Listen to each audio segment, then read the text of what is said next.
আমার ফুরফুরা শরীফের পীর আল্লামা ইসমাইল সিদ্দিকী চাচাজান হুজুরের একটা বক্তব্য আপনারা শুনেছেন, তাই না?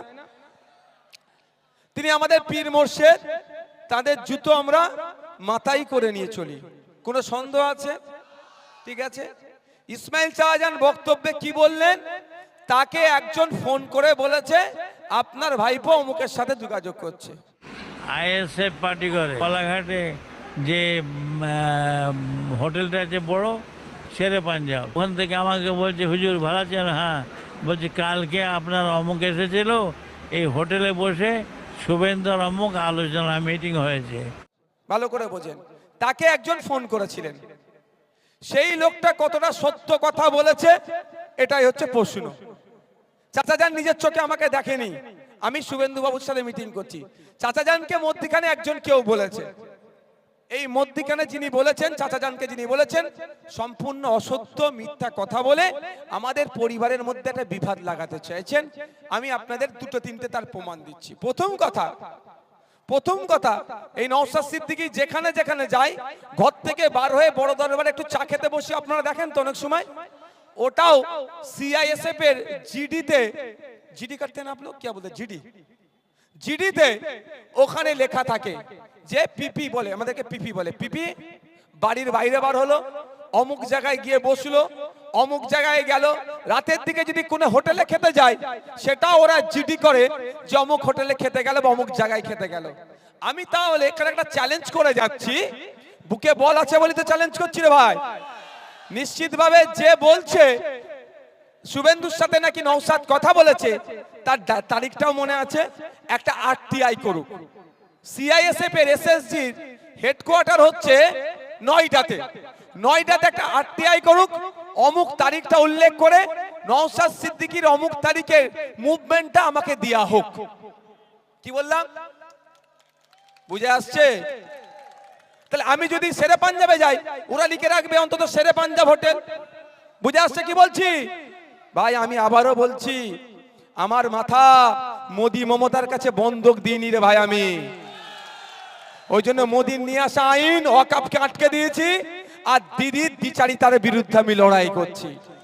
তাহলে ক্লিয়ার মেসেজ ক্লিয়ার তো? তাহলে উনি আরটিআই করুক, যে কেউ আরটিআই করুক, ওই তারিখটা ধরে, ওই তারিখে নওশাদ সিদ্দিকী কোথায় কোথায় ছিল। বাড়ি থেকে বার হলে ওরা লেখে বাড়ির বাইরে গিয়েছে, প্রোগ্রামে লিখলে অমুক প্রোগ্রামে গিয়েছে, কোন জায়গায় খেতে গেলে সেই কোন জায়গায় খেতে যাচ্ছি সেটা উল্লেখ করে জিডি হয়। তাহলে আমি যদি শেরে পাঞ্জাব এদেরকে বলি খেতে যাচ্ছি বলে গিয়ে কারোর সাথে গুজগুজ করি, অন্তত এরা এদের জিডিতে শেরে পাঞ্জাব হোটেল লিখে রাখবে তো? হ্যাঁ, শেরে পাঞ্জাব হোটেল লিখে রাখবে তো? তাহলে ধরা পড়ে যাব আমি। আর একটা কথা বলবো, আমি অত কাঁচা খেলাড়ি নয়, আমি বোকা, ওই রকম আমি বোকা চালাক নয়। আমি যাওয়া মানে 3খানা গাড়ি যাবে, শুভেন্দু বাবু আসা মানে 6খানা গাড়ি, 9খানা গাড়ি যদি রাস্তায় লাগানো থাকে, আর আমাকে পশ্চিম বাংলার খুব কম মানুষ আছে যে চেনে না, তাই না? শত্রু বন্ধু সবার কথা বলছি, আমি কি বোকামু করতে ওখানে গুতোগুতি করতে যাব?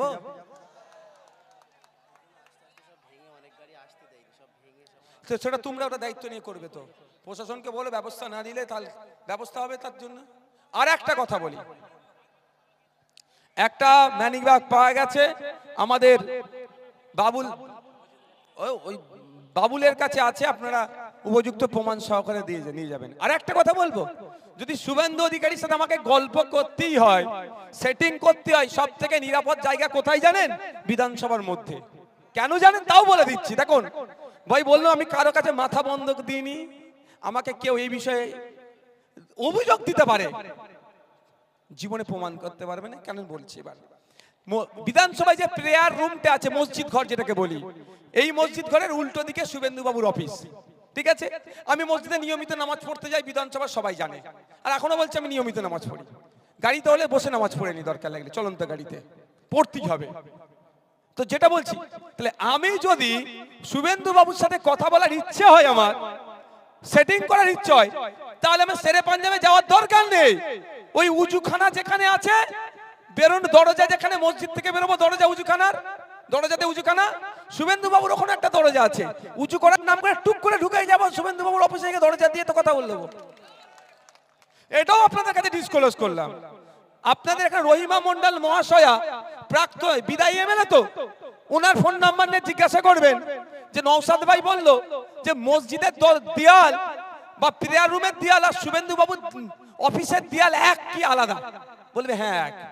তাহলে আমি তো ওখানে গিয়ে দেখা করে নেবো, কেন মরতে শেরে পাঞ্জাবে যাবো? ওখানে ক্যামেরা ট্যামেরা হ্যান ত্যান ঘোড়ার ডিম আছে, বুঝতে পারছেন?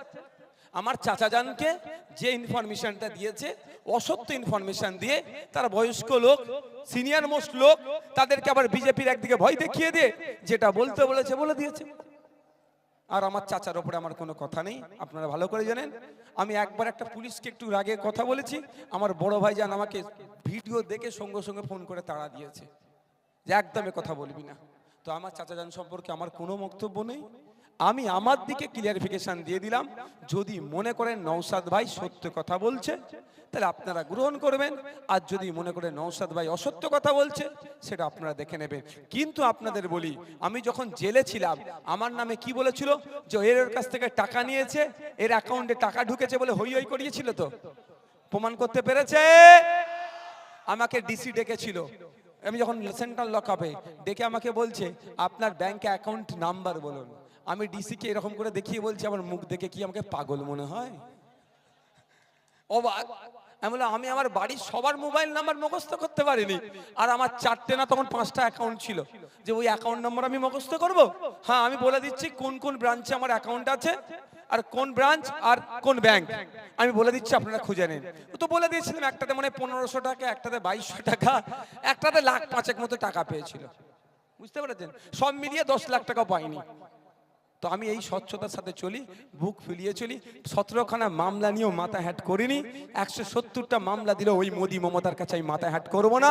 যে আমি আমার চোখের সামনে আমার হিন্দু ভাইয়ের উপরে অত্যাচার হবে, আমার দলিতের উপরে অত্যাচার হবে, আমার আদিবাসীর উপরে অত্যাচার হবে, আমার মুসলমানের উপরে অত্যাচার হবে, আমার মন্দির মসজিদ ঈদগাহ কবরস্থানের জায়গা কেড়ে নেবে, আর আমি চুপ করে বসে থাকবো, এ আমার দ্বারাই হবে না। আমি প্রতিবাদ করব, তাতে আমাকে যার দালাল বলুক, যাই বলুক, হ্যান বলুক, ত্যান বলুক, ওতে আমি পরোয়া করি না। অভিষেক বাবু সুন্দর করে কি বলে গেলেন, এখানে বিজেপি নেই, ওই জন্য আইএসএফ কে লড়াচ্ছে, খুব শুনতে ভালো লাগলো। তাহলে অভিষেক বাবুকে জিজ্ঞাসা করেন, গোয়াতে কি ছিল? তৃণমূল ছিল, আপনি কাকে সুবিধা করতে গিয়েছিলেন? আপনার ভাষায় বলুন। অসমে আপনি প্রার্থী দিয়েছেন কংগ্রেসের এগেনস্টে, কাকে সুবিধা করতে গিয়েছেন বলুন? বলুন। আমি তো একটা চ্যালেঞ্জ করেছিলাম, আইএসএফ যেখানে যেখানে প্রার্থী দেবে আর তৃণমূল যেখানে প্রার্থী দেবে, আইএসএফ প্রার্থী দিয়ে যদি বিজেপি আসে, তৃণমূল যা শাস্তি দেবে মাথা পেতে মেনে নেবো। আর তৃণমূল যেখানে প্রার্থী দেবে ওখানে যদি বিজেপি আসে, আইএসএফ যা শাস্তি দেবে মাথা পেতে মেনে নিতে হবে। চ্যালেঞ্জ গ্রহণ করেনি কেন? যাক, সকলে ভালো থাকবে। কারো কথায় আপনারা ভুল বুঝবেন না, এইটুকু বিশ্বাস করেন তো? কার ভাই বলুন তো? কার ভাই? এইটুকু মনে রাখবেন, আব্বাস সিদ্দিকীর ভাই। আব্বাস সিদ্দিকীর ভাই হয়েও বলছি, যদি আব্বাস সিদ্দিকীর ভাই ভুল করে, আব্বাস সিদ্দিকী কিন্তু তার ভাইকেও ছাড়বে না, এটাকে মাথায় রাখবে। আর আপনারা কাকে দেখে আমাকে ভালোবাসছেন? হ্যাঁ, ভাইজানকে দেখে তো? ভাইজানের প্রতি ভরসা আছে তো? জানবেন নওশাদ যদি ভুল করে তাকেও আব্বাস সিদ্দিকী ছাড়বে না, এই ধরনের ন্যায়ের প্রতি উনি থাকেন। ধন্যবাদ। ঝুঁকে এসে গেল বলে বলছি, আপনারা যদি বলতে পারেন বলবো, এটা আমার দোষ নয়, দোষ হলে আপনাদের হবে। একজন ফেসবুকে লিখেছে, 16 কোটি টাকা দিয়ে যিনি প্রার্থী হন তিনি ভোটে জিতলে কিভাবে শোষণ করবে। বুঝে আসছে কার কথা বলছে? তাহলে উনি যদি 16 কোটি টাকা শুধু প্রার্থী হওয়ার জন্য দেন, জিতার জন্য আরো 16 কোটি টাকা খরচ করবে নিশ্চিত ভাবে। 32 কোটি টাকা যদি খরচ করে, 10 টাইমস যদি লাভ করে, 320 কোটি টাকা তুলবে। ব্যবসায়ী, ব্যবসায়ী তো নাকি ভাই? এবার কেমন বৈধ ব্যবসা অবৈধ ব্যবসা আমি জানি না ভাই, ও আইন জানে, কিন্তু ব্যবসায়ী তো। 10 টাইমস যদি লাভ তৈরি করতে চায়, 320 কোটি টাকা কোথা থেকে আসবে বলুন? আপনার আমার কাছ থেকে তুলবে। কিভাবে তুলবে? আপনার এলাকার ঢালাই রাস্তা 8 ফুটের 6 ফুট করে দেবে, বালি পাথর সিমেন্ট ভাগ কমিয়ে দেবে, আর 6 ইঞ্চি গেজ 4 ইঞ্চি গেজ করে দেবে। ক্ষতি আপনার হবে। তাই আপনাদের বলবো, বাড়ি দেওয়ার লোভ দেখাবে, যা দেবে টাকা পয়সা জামা কাপড় যা দেবে সব নিয়ে নেবেন, নিয়ে নেন, ছাড়বেন না। মাথায় থাকবে, ছাড়াছাড়ির কোনো জায়গা নাই। যা পাবেন সব নিয়ে নেবেন। ভোটটা ইভিএম মেশিনের 29 তারিখ সকালে যে চুপচাপ থামে ছাপ দিয়ে দেবেন। শুধু এটা নয়, লোক এখন ওনাকে ভাড়া করতে হচ্ছে। আমার কাছে খবর আছে 500 টাকায় আর কেউ ভাড়া কাটতে চাইছে না।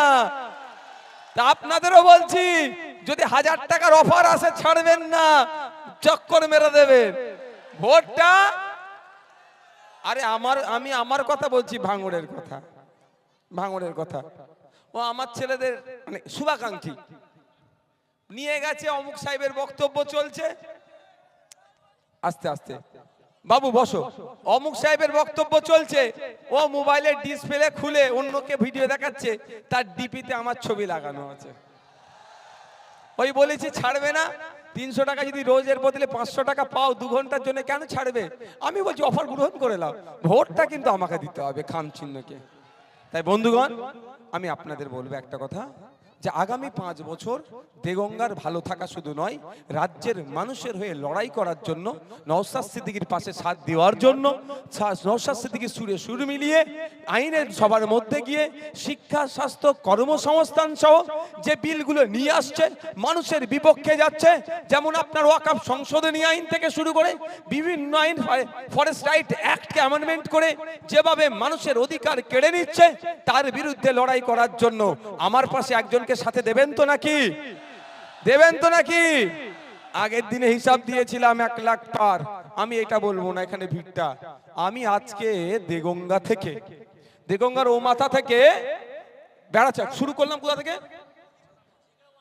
যেখান থেকে আমি শুরু করেছি, জায়গাটার নাম বলার একবার, ওখান থেকে আমি এই পর্যন্ত আসার আগে অন্তত রাস্তায় কম করে বলছি 10 থেকে 15,000 মা বোন বাপ ভাই দাঁড়িয়েছিল বিভিন্ন জায়গায় আমাকে স্বাগত জানানোর জন্য। কার খেয়ে দিয়ে ভাই কাজ আছে, সন্ধ্যেবেলা কাজ ছেড়ে দিয়ে রাস্তায় দাঁড়িয়ে থাকবে, ভাইজান আসছে তাকে একটু ফুল দেবো, নিশ্চিতভাবে সে ভোটটা দেবে বলেই তো দাঁড়িয়ে আছে। ওই দিনকে 1 লাখ বলেছিলাম ভোট পাচ্ছি, এই 15,000, 1,15,000 এমনি হয়ে গেল। আর এটা অ্যাড করে নেন, 1.5 লাখ পারতো, 1.5 লাখ পারতো। তা গল্প শেষ তো? গল্প শেষ করে দিয়েছে, খেল খতম করে দিয়েছে আমাদের মফিজুল সাহেব। এবার আপনাদের শুধু কাজ হবে 29 তারিখ সকাল সকাল গিয়ে ইভিএম মেশিনের 7 নম্বর বোতামটা টিপবেন, আপনাদের কাজ হবে। তারপরে ওই বলে নাকি গণনা কেন্দ্রে বুঝে নেব, সেই গণনা কেন্দ্রে কিভাবে কি করতে হয় সেটা আমরা 2021 নয় 2026 আবারও বলছি, আমরা বুঝে নেব। আগামী দিনে এটাও বলে রাখছি, 4 তারিখে মিলিয়ে নেবেন, পশ্চিম বাংলায় আইএসএফ বামপন্থীরা সরকার তৈরি করছে। যা মিজাজ মানুষের, আমি মালদায় গিয়েছিলাম, মোতাবাড়ি সুজাপুর শুধু নয়, ইংলিশ বাজারে একটা প্রোগ্রামে, একটা ওয়ার্ডের প্রোগ্রামে পৌরসভার, ওখানে গিয়ে যে প্রোগ্রামে আমি লোক সমাগম দেখলাম, একজন বলছে আমি 30-35 বছর রাজনীতি করছি, এত লোক কোনোদিন দেখিনি। মায়েরা আর 5 মিনিট বক্তব্য দেবো, কারো অসুবিধা আছে? মায়েরা তাহলে রাজি আছেন তো নাকি? লক্ষ্মীর ভান্ডার দিয়ে আটকাতে পারবে না, চাই মায়ের ছেলের চাকরি, লক্ষ্মীর ভান্ডার নয়, চাই মায়ের মেয়ের চাকরি এবং স্বচ্ছতার সাথে চাকরি। চাকরির জন্য 15 লাখ ঘুষ লাখ চলবে না, তাই তো নাকি মা?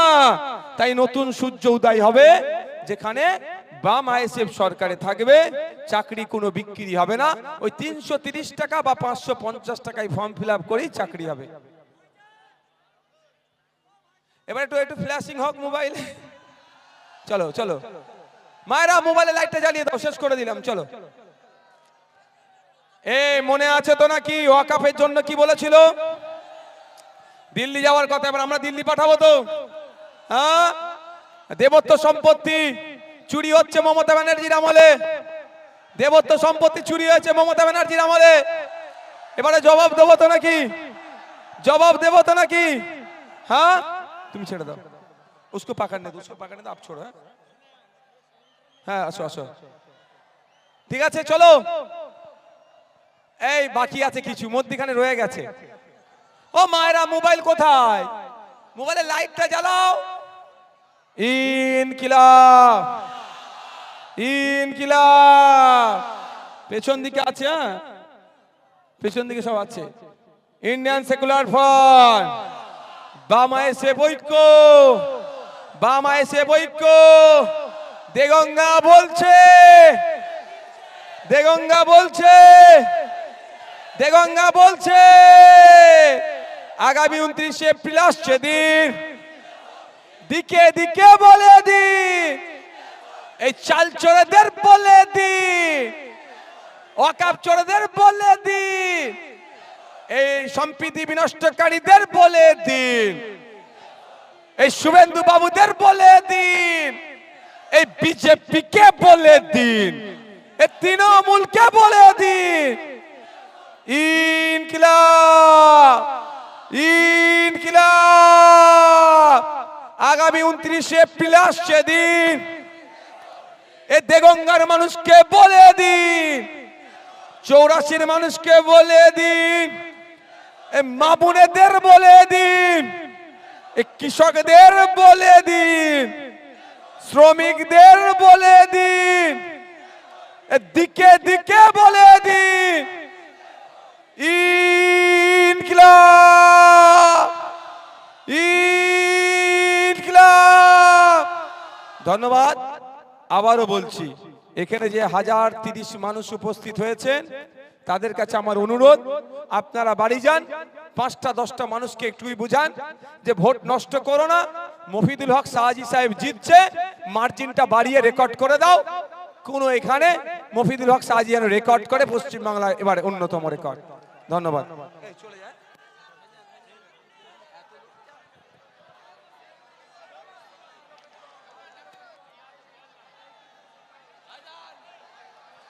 আচ্ছা একটা কথা ভাই, একটা কথা আর একটা মিনিট, আর একটা মিনিট, আর একটা মিনিট, আর একটা মিনিট ভাই, চুপ করো ভাই। আমার ফুরফুরা শরীফের পীর আল্লামা ইসমাইল সিদ্দিকী চাচাজান হুজুরের একটা বক্তব্য আপনারা শুনেছেন, তাই না? তিনি আমাদের পীর মোর্শেদ, তাদের জুতো আমরা মাথায় করে নিয়ে চলি, কোনো সন্দেহ আছে? ঠিক আছে। ইসমাইল চাচাজান বক্তব্যে কি বললেন? তাকে একজন ফোন করে বলেছে আপনার ভাইপো অমুকের সাথে যোগাযোগ করছে, ভালো করে বোঝেন, তাকে একজন ফোন করেছিলেন। সেই লোকটা কতটা সত্য কথা বলেছে এটাই হচ্ছে প্রশ্ন। চাচাজান নিজের চোখে আমাকে দেখেনি, আমি শুভেন্দু বাবুর সাথে মিটিং করছি, চাচাজানকে মধ্যখানে একজন কেউ বলেছে, এই মধ্যখানে যিনি বলেছেন, চাচাজানকে যিনি বলেছেন, সম্পূর্ণ অসত্য মিথ্যা কথা বলে আমাদের পরিবারের মধ্যে একটা বিভাদ লাগাতে চাইছেন। আমি আপনাদের দুটো তিনটে তার প্রমাণ দিচ্ছি। প্রথম কথা, এই নওশাদ সিদ্দিকী যেখানে যেখানে যায়, ঘর থেকে বার হয়ে বড় দরবারে একটু চা খেতে বসে আপনারা দেখেন তো অনেক সময়, ওটাও সিআইএসএফ এর জিডিতে, জিডি করতে না আপলোক কি বলতে, জিডিতে ওখানে লেখা থাকে যে পিপি বলে, আমাদেরকে পিপি বলে, পিপি বাড়ির বাইরে বার হলো, অমুক জায়গায় গিয়ে বসলো, অমুক জায়গায় গেল, রাতের দিকে যদি কোনো হোটেলে খেতে যায় সেটা ওরা জিডি করে যে অমুক হোটেলে খেতে গেল বা অমুক জায়গায় খেতে গেল। আমি তাহলে এখানে একটা চ্যালেঞ্জ করে যাচ্ছি, বুকে বল আছে বলে তো চ্যালেঞ্জ করছি রে ভাই। নিশ্চিতভাবে যে বলছে শুভেন্দুর সাথে নাকি নওশাদ কথা বলেছে, তার তারিখটাও মনে আছে, একটা আরটিআই করুক। সিআইএসএফ এর এসএসজির হেডকোয়ার্টার হচ্ছে নয়ডাতে একটা আরটিআই করুক, অমুক তারিখটা উল্লেখ করে নওশাদ সিদ্দিকীর অমুক তারিখের মুভমেন্টটা আমাকে দেয়া হোক। কি বললাম, বুঝে আসছে? তাহলে আমি যদি শেরে পাঞ্জাবে যাই, ওরা লিখে রাখবে অন্তত শেরে পাঞ্জাব হোটেল। বুঝে আসছে কি বলছি ভাই? আমি আবারও বলছি, আমার মাথা মোদি মমতার কাছে বন্ধক দিইনি রে ভাই। আমি ওই জন্য মোদির নিয়ে আসা আইন ওয়াকফকে আটকে দিয়েছি, আর দিদির দ্বিচারিতার বিরুদ্ধে আমি লড়াই করছি। তাহলে ক্লিয়ার মেসেজ ক্লিয়ার তো?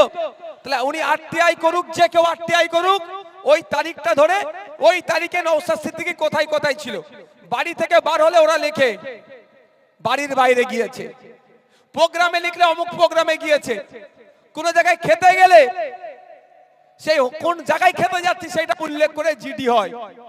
তাহলে আমি যদি শেরে পাঞ্জাবে এদেরকে বলি খেতে যাচ্ছি বলে গিয়ে কারোর সাথে গুজগুজ করি, অন্তত এরা এদের জিডিতে শেরে পাঞ্জাব হোটেল লিখে রাখবে তো?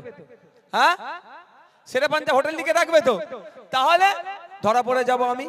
আর একটা কথা বলবো, আমি অত কাঁচা খেলাড়ি নয়, আমি বোকা ওই রকম, আমি বোকা চালাক নয়। আমি যাওয়া মানে 3খানা গাড়ি যাবে, শুভেন্দু বাবু আসা মানে 6খানা গাড়ি, 9খানা গাড়ি যদি রাস্তায় লাগানো থাকে, আর আমাকে পশ্চিম বাংলার খুব কম মানুষ আছে যে চেনে না, তাই না? শত্রু বন্ধু সবার কথা বলছি, আমি কি বোকামু করতে ওখানে গুতোগুতি করতে যাব?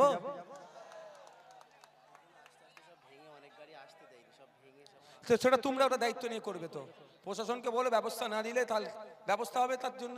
আর একটা কথা বলি, একটা ম্যানিক ব্যাগ পাওয়া গেছে আমাদের বাবুল, ওই বাবুলের কাছে আছে, আপনারা উপযুক্ত প্রমাণ সহকারে দিয়ে নিয়ে যাবেন। আর একটা কথা বলবো, যদি শুভেন্দু অধিকারীর সাথে আমাকে গল্প করতেই হয়, সেটিং করতে হয়, সব থেকে নিরাপদ জায়গা কোথায় জানেন? বিধানসভার মধ্যে। কেন জানেন? তাও বলে দিচ্ছি। দেখুন ভাই, বললো আমি কারো কাছে মাথা বন্ধক দিইনি, আমাকে কেউ এই বিষয়ে অভিযোগ দিতে পারে, জীবনে প্রমাণ করতে পারবে না। কেন বলছি? এবার বিধানসভায় যে প্রেয়ার রুমটা আছে, মসজিদ ঘর যেটাকে বলি, এই মসজিদ ঘরের উল্টো দিকে শুভেন্দু বাবুর অফিস, ঠিক আছে? আমি মসজিদে নিয়মিত নামাজ পড়তে যাই, বিধানসভা সবাই জানে, আর এখনো বলছি আমি নিয়মিত নামাজ পড়ি। গাড়িতে হলে বসে নামাজ পড়ে নি, দরকার লাগলে চলন্ত গাড়িতে পড়তেই হবে। তো যেটা বলছি, তাহলে আমি যদি শুভেন্দু বাবুর সাথে কথা বলার ইচ্ছে হয়, আমার সেটিং করার ইচ্ছে হয়, তাহলে আমি শেরে পাঞ্জাবে যাওয়ার দরকার নেই। ওই উজুখানা যেখানে আছে, বেরোন দরজা, যেখানে মসজিদ থেকে বেরোবো দরজা, উজুখানার দরজাতে উজুখানা, শুভেন্দু বাবুর ওখানে একটা দরজা আছে, উঁচু করার নাম করে টুক করে ঢুকে যাবো শুভেন্দু বাবুর অফিসে গিয়ে দরজা দিয়ে তো কথা বলবো। এটাও আপনাদের কাছে ডিসক্লোজ করলাম। আপনাদের এখানে রহিমা মন্ডল মহাশয়া প্রাক্তন বিদায়ী এমএলএ, তো ওনার ফোন নাম্বার নিয়ে জিজ্ঞাসা করবেন যে নওশাদ ভাই বললো যে মসজিদের দেয়াল বা প্রেয়ার রুমের দেয়াল আর শুভেন্দু বাবুর অফিসের দেয়াল এক কি আলাদা? বলবে হ্যাঁ এক। তাহলে আমি তো ওখানে গিয়ে দেখা করে নেবো, কেন মরতে শেরে পাঞ্জাবে যাবো? ওখানে ক্যামেরা ট্যামেরা হ্যান ত্যান ঘোড়ার ডিম আছে, বুঝতে পারছেন? আমার চাচা জানকে যে ইনফরমেশনটা দিয়েছে, অসত্য ইনফরমেশন দিয়ে, তারা বয়স্ক লোক, সিনিয়র মোস্ট লোক, তাদেরকে আবার বিজেপির একদিকে ভয় দেখিয়ে দিয়ে যেটা বলতে বলেছে বলে দিয়েছে। আর আমার চাচার ওপরে আমার কোনো কথা নেই, আপনারা ভালো করে জানেন। আমি একবার একটা পুলিশকে একটু রাগে কথা বলেছি, আমার বড় ভাইজান আমাকে ভিডিও দেখে সঙ্গে সঙ্গে ফোন করে তাড়া দিয়েছে যে একদমই কথা বলবি না। তো আমার চাচাজান সম্পর্কে আমার কোনো বক্তব্য নেই, আমি আমার দিকে ক্লিয়ারিফিকেশন দিয়ে দিলাম। যদি মনে করেন নওশাদ ভাই সত্য কথা বলছে, তাহলে আপনারা গ্রহণ করবেন, আর যদি মনে করেন নওশাদ ভাই অসত্য কথা বলছে, সেটা আপনারা দেখে নেবেন। কিন্তু আপনাদের বলি, আমি যখন জেলে ছিলাম, আমার নামে কি বলেছিল যে এর কাছ থেকে টাকা নিয়েছে, এর অ্যাকাউন্টে টাকা ঢুকেছে বলে হই হই করিয়েছিল, তো প্রমাণ করতে পেরেছে। আমাকে ডিসি ডেকেছিল, আমি যখন সেন্ট্রাল লকআপে, ডেকে আমাকে বলছে আপনার ব্যাংক অ্যাকাউন্ট নাম্বার বলুন। আমি ডিসি কে এরকম করে দেখিয়ে বলছি, আমার মুখ দেখে কি আমাকে পাগল মনে হয়?